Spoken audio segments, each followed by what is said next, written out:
Okay. Hello and welcome to Prescott Cars and Coffees podcast. I'm here with Paul Trout, a good friend, community dude, activist, and owner of a 1970 Volvo 142S. And what else do you have? Oh, well, let's start with the cheapest and go to the most expensive. Got a Suzuki Samurai I bought for $800 from a good friend of mine, and then spent way too much money restoring-ish, building a nice little rock crawler out of it. Repaint, probably $10,000 paint job, something like that. Yeah, rattle can, and previously it was just house paint. So, oh, okay, done myself. I have some skills in painting. I've seen this car. There's not. Yeah, it's a great Beautiful car. And it'll get you where you need to go. Better than some paint shops around here, some say. So better than the one I had. Well, that brings us up to the next car. Yes, my '88 Lancia Delta Integrale. Yes. HF. That sat in the side yard for way too long, and then I got full of headache and probably driven about 10 times in my life. How many years have you owned that car? About 4 now. 4 years, 10 times, probably 10 miles. Maybe. It's all kilometers, so I don't know. Okay. Well, what other hobbies do you do around Prescott? Well, there's plenty of off-roading. Once I get the Samurai back up to snuff, definitely want to head out and do some camping and just explore the hills, abandoned mines, that kind of stuff. Where's a good place to go camping around here for you? Well, we like to go out to the Davis Dunkirk mine, which is out Senator Highway ways. And it's a beautiful spot where you wake up in the morning, you can just look out over untouched wilderness, and it's a nice mine. A nice mine. Been in there a few times, and it's got some neat workings in there, and the way that it's structured is pretty interesting. What do they mine in that mine? Well, it's abandoned now. Okay. Back in the 1900s to 1930s, they were pulling copper and gold. Was their main focus. Hills here are full of gold. Interesting.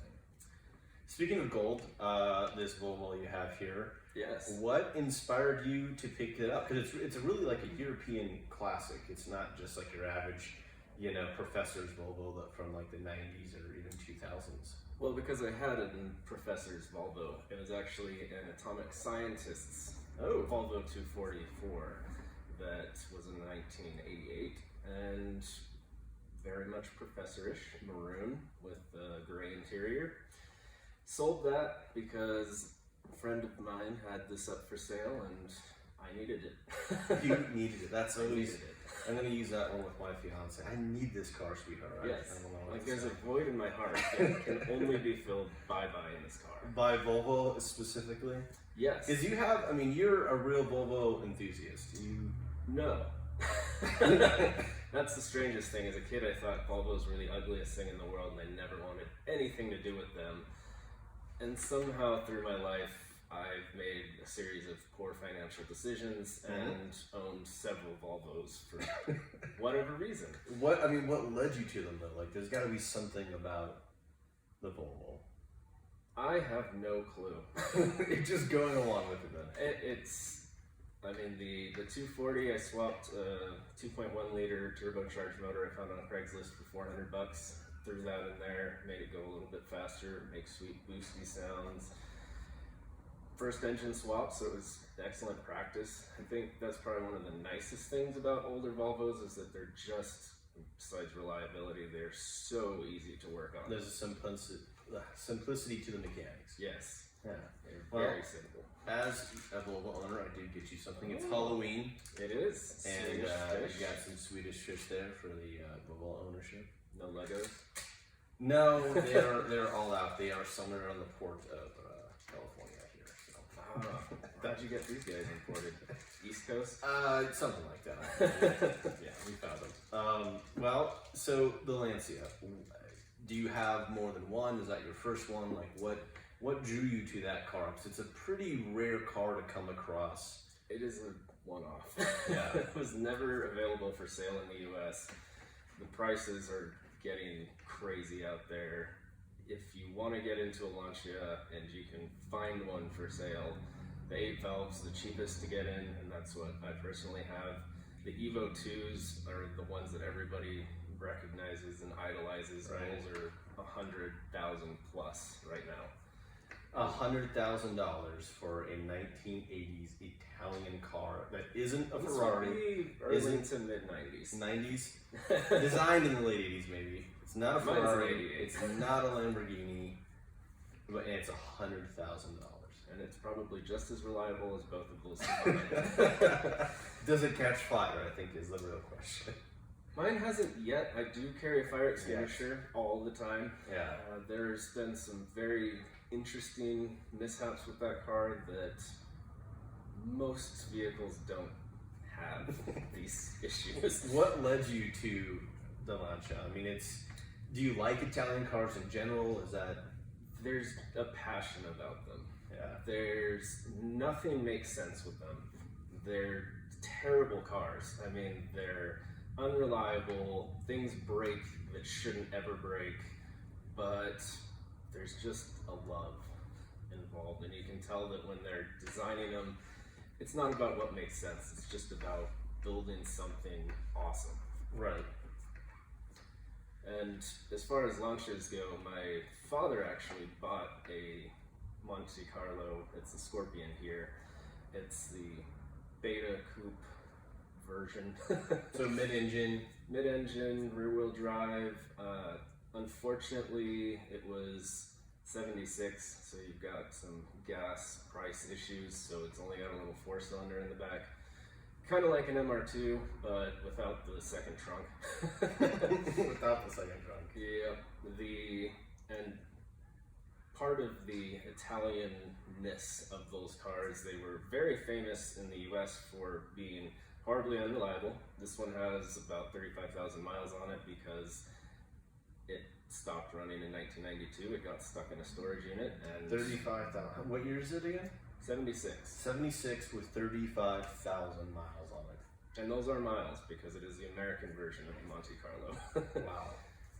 But it was always a maintenance nightmare. At one point, rats got into it and ate all the wires. So my parents hate the car. I love it. I got to ride in it once as a kid, and I still fondly remember that time. So hopefully, once I get all these other projects sorted out, we can You keep get it up and running and sounds like riding. you keep acquiring projects. I do. I don't know why. Some of them I purchase and it's not intended to be a project, it just becomes one. Right. That's how most cars go. Right? I think that's the story. You want it to go faster, you want it to handle better, and then you wind up spending all your money on it. Yeah, that sounds like car enthusiast for the last, I don't know, 80 years, something like that. Give or Say take. like 1920-ish.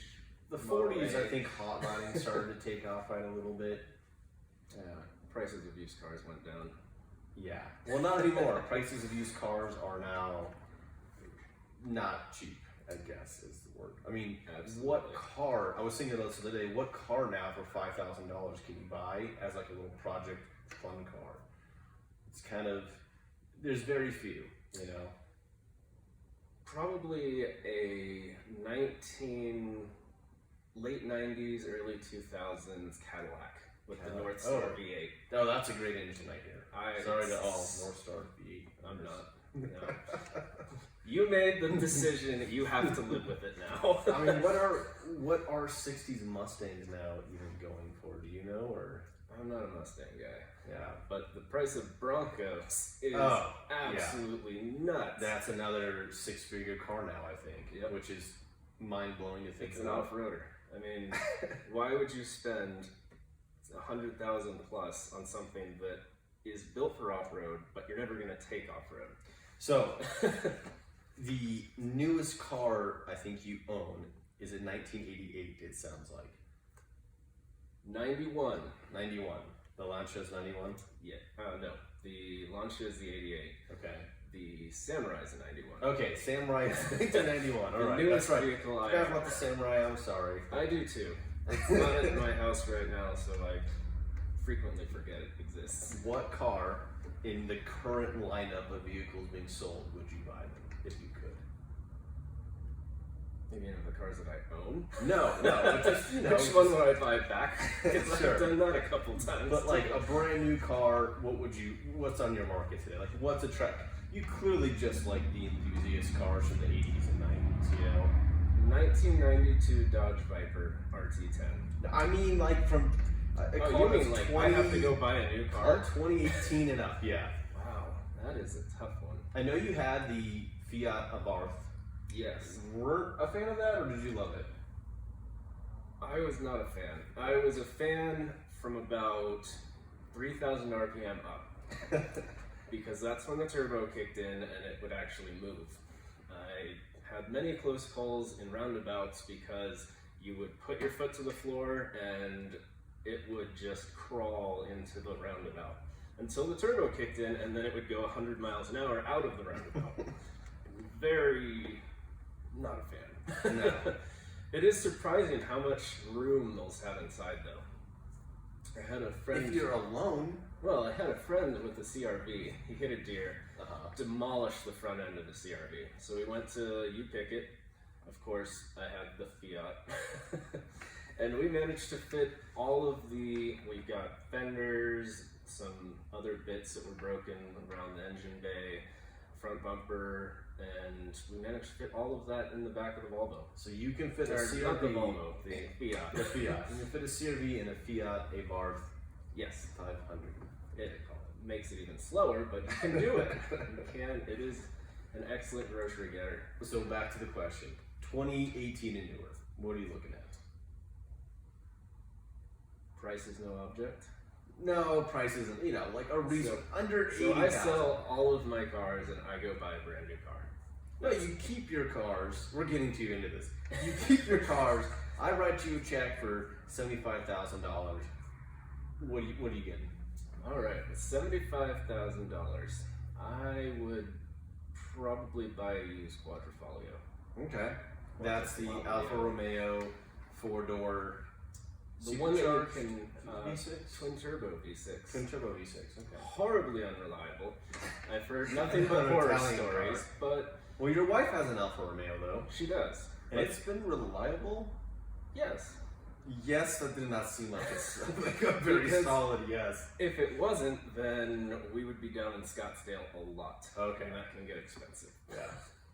So quadruplet. All right. What about the Holy Grail $35,000 mark? What's out there?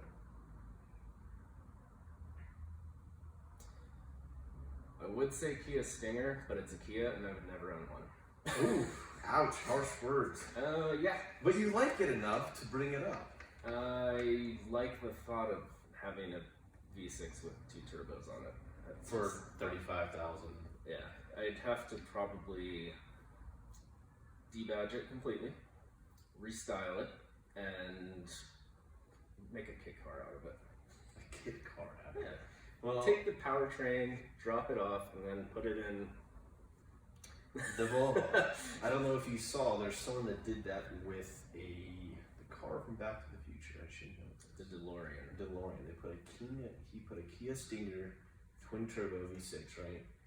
Manual transmission somehow too in a DeLorean.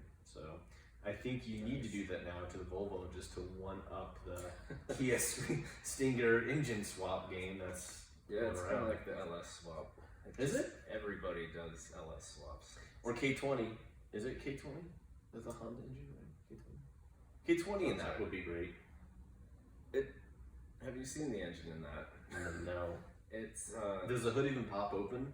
it does now. I fixed that yesterday. Oh, okay. One of I didn't know it was broken, to be fair. I've got it in my pocket here. The rivet that I found it in my driveway. So this is what. Oh, that broke.